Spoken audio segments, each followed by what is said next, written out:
বাংলাদেশের মানুষের নির্বাচিত সংসদ সরকার হলে তারা মনে করছে সেই সুযোগ সুবিধা তাদের জন্য আর থাকবে না। সুতরাং এখনই তো ভালো আছি, নির্বাচনের প্রয়োজন কি?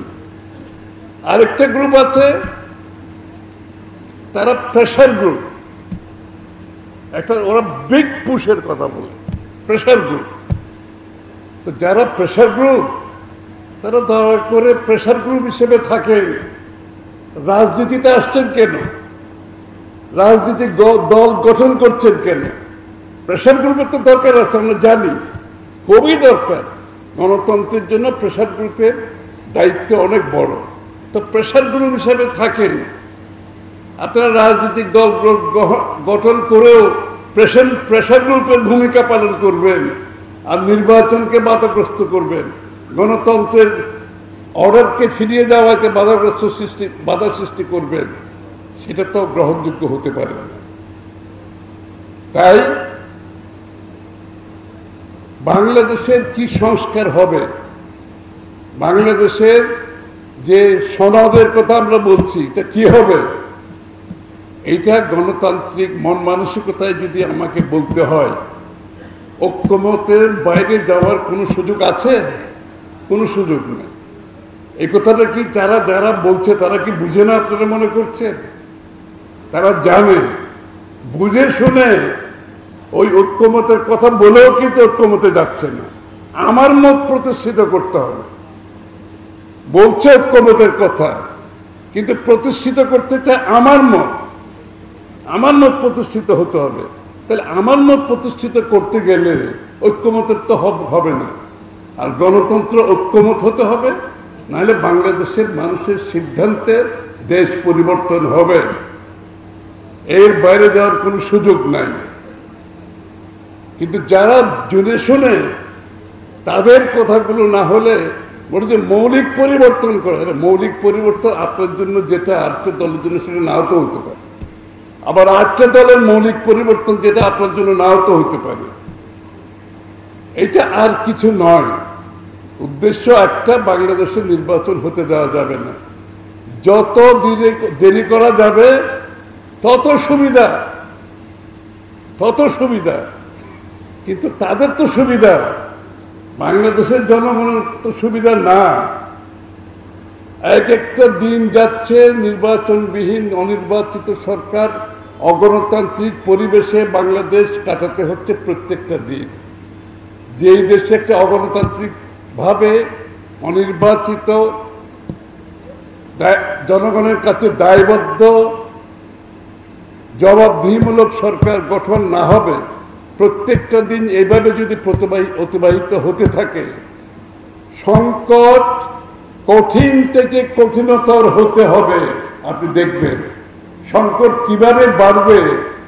এইভাবে যদি চলতে থাকে, নির্বাচনবিহীন, জনগণের প্রতিনিধিত্ববিহীন, অনির্বাচিত কোনো রাষ্ট্র চলতে পারে না। সব কিছুর একটা ওই যে বলে এক্সপায়ারি টাইম আছে, শেলফ লাইফ আছে। তো শেলফ লাইফ শেষ হয়ে যাওয়ার পরে সেটা আর চলে না, সেটা বুঝতে হবে। এই জন্যই আমি মনে করি আজকে আমাদেরকে ঐক্যবদ্ধ থাকতে হবে। যারা নির্বাচনকে বাধাগ্রস্ত করতে চাচ্ছে বিভিন্নভাবে বন্দোবস্তের নামে, আরে বন্দোবস্ত তো বাংলাদেশের জনগণ সিদ্ধান্ত নেবে। ওখানে আমাদের ঐক্যমত কমিশন, বাংলাদেশের ভবিষ্যতের মানুষের, বাংলাদেশের জনগণের সিদ্ধান্ত কোনো কমিশনের নেওয়ার সিদ্ধান্ত নেই, তাদের ক্ষমতা কাউকে দেওয়া হয়নি। পরিষ্কার কথা, এই সিদ্ধান্ত নেবে বাংলাদেশের মানুষ। তবে ঐক্যমত অতটুকু ঠিক আছে। তার বই বাউন্ডারিকে পুশ করে বিগ পুশের নামে বাংলাদেশের নির্বাচনী ব্যবস্থাকে পিছিয়ে নিয়ে যাবেন, নির্বাচনকে হতে দেবেন না, জনগণের নির্বাচিত সরকার সংসদ হতে দেবেন না। কারা পায়তারা করতে সেটা তারা ভালোভাবে জানে। কারণ বাংলাদেশে যদি একটি নির্বাচনের মাধ্যমে একটি গণতান্ত্রিক অর্ডার ফিরে আসে, একটি গণতান্ত্রিক রাষ্ট্র ব্যবস্থা প্রতিষ্ঠিত হয়, গণতান্ত্রিকভাবে নির্বাচিত সংসদ প্রতিষ্ঠিত হয়, তার মাধ্যমে যে নতুন বাংলাদেশের স্বপ্ন বাস্তবায়ন সম্ভব, সেই সম্ভাবনাকে আমার মনে হয় বাধাগ্রস্ত করার জন্য কিছু শক্তি মাঠে নেমেছে। আপনারা এই কয়দিন ধরে কর্মকাণ্ডে দেখেছেন, যেটা মান্না ভাই বলেছেন, একটা ঘটনাকে কেন্দ্র করে বাংলাদেশে কিন্তু অনেকগুলো ঘটনা ঘটেছে। এই প্রথম বাংলাদেশে যে কেউ এরকম ঘটনা ঘটেছে তা তো নয়। মিটফোর্ডের সময় বহু ঘটনা ঘটেছে, সামনেও ঘটবে। প্রত্যেক দেশে এগুলো ঘটে। একটা মিথ্যাচারের মাধ্যমে এই ঘটনাকে কেন্দ্র করে যারা নির্বাচনকে বাধাগ্রস্ত করতে চাচ্ছে, যারা গণতন্ত্রকে বাধাগ্রস্ত করতে চাচ্ছে, তারা এটাকে একটা প্রক্রিয়ার মাধ্যমে, একটি প্রজেক্টের মাধ্যমে, তারা এটা একটি প্রজেক্ট, এটা তাদের এই প্রজেক্টের মধ্যে কিন্তু আরো আপনারা অনেক কিছু দেখবেন আগামী দিনে। এবং এই প্রজেক্টের সাথে যারা যারা জড়িত, তারা বাংলাদেশের নির্বাচন চায় না, তারা বাংলাদেশের গণতন্ত্র প্রতিষ্ঠিত হয় সেটা চায় না।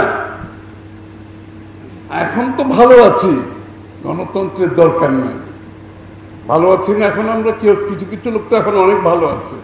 পথে চলতে না পারলে আবারও কিন্তু বিড়ম্বনার শিকার হতে যাব আমরা সবাই। আপনারা লক্ষ্য করেছেন 10 মাস 11 মাসের মধ্যে একটি গণতান্ত্রিক ট্রানজিশনের পথে আমরা গিয়ে নির্বাচনের মাধ্যমে বাংলাদেশে গণতন্ত্র পুনঃপ্রবর্তনের যে সংগ্রাম, যে এত ত্যাগ স্বীকার করেছি, সেটার সেই সম্ভাবনাকে নষ্ট করার একটা পাইতারা চলছে।